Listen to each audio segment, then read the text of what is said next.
During the Super Bowl final, my husband, Marcus, suddenly suggested we make a bet. Watching the game reach its halftime mark, he said casually, if the Eagles win, we get a divorce. What do you say? The Eagles were leading by a landslide. They were bound to take home the championship ring tonight. I stared blankly at the TV screen, my mind drifting back to an Instagram post I had seen just this afternoon, uploaded by Marcus's secretary, Haley. Mr. Marcus said that if the Eagles win tonight, he will finally take our relationship public. Perfect timing because I have a little surprise waiting for him too. The surprise Haley mentioned was a photo of a positive pregnancy test showing she was 2 months along. Remembering the sweet, pampering messages Marcus had left under her post to make her happy, I felt an overwhelming sense of exhaustion. With only 1 minute left on the clock before the game ended, I spoke in a quiet voice. Okay, I'll take that bet. The game ended. Around us, the screams and cheers of our friends watching the game were deafening. Only Marcus and I sat in a silence that felt completely out of place. Marcus froze, looking at me in surprise. I looked at the final score on the screen. Then, I said softly, you won. He was always going to win this bet. I didn't want to fight it anymore. Marcus, I agree to the divorce. In our 5-year marriage war, he had finally won. On the drive back, Haley sent Marcus a Snapchat voice note, her voice bubbling with excitement. Marcus, the Eagles actually won. Does this mean we can finally tell everyone about us? The voice note played out loud by accident. Every single word fell clearly into my ears. Marcus instinctively glanced at me through the rearview mirror, but he only saw me staring out the window, completely expressionless.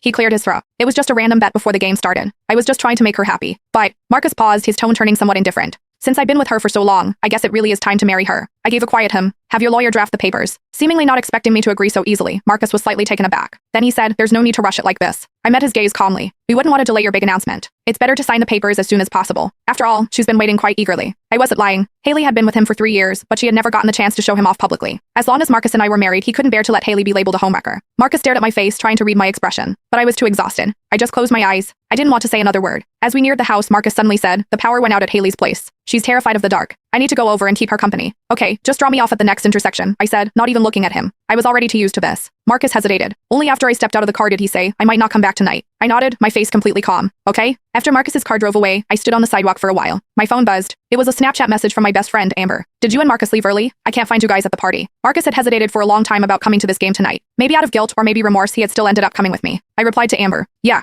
Amber replied instantly. Because of Haley? Why won't that girl just disappear? She's just a secretary. Has Marcus lost his mind? Maybe he had. I didn't know when things had started to change between Marcus and me. When did it begin? Probably when his work got too busy, and we talked less and less. He stopped sharing the funny little details of his day with me. His replies to my messages took longer and longer. Strangely, the thought of divorce didn't make me sad. Instead, I felt a weight lifting off my shoulders. We had known each other for 8 years and been married for 5. This marriage, which had kept me awake for countless painful nights, was finally coming to an end. Just then, a voice note from Marcus came through. Go to bed early. Marcus always had this habit of slapping me first and then giving me a sweet treat. I was used to this way of living too. Back home, I collapsed onto the couch, feeling drained. I stared numbly at the empty house. I don't know how much time passed before my phone lit up again. It was a notification for an Instagram update from Haley. I clicked on it. It was her relationship hard launch post. Congrats to the Eagles for winning the championship. Marcus won his bet. Family of 3, finally together. The photo showed 2 hands overlapping on top of a pregnancy report. My hand automatically drifted to my own stomach. My own medical report from yesterday's checkup was still sitting in my purse. 4 weeks pregnant. It was my second I lowered my eyes, exited Haley's post, and pulled up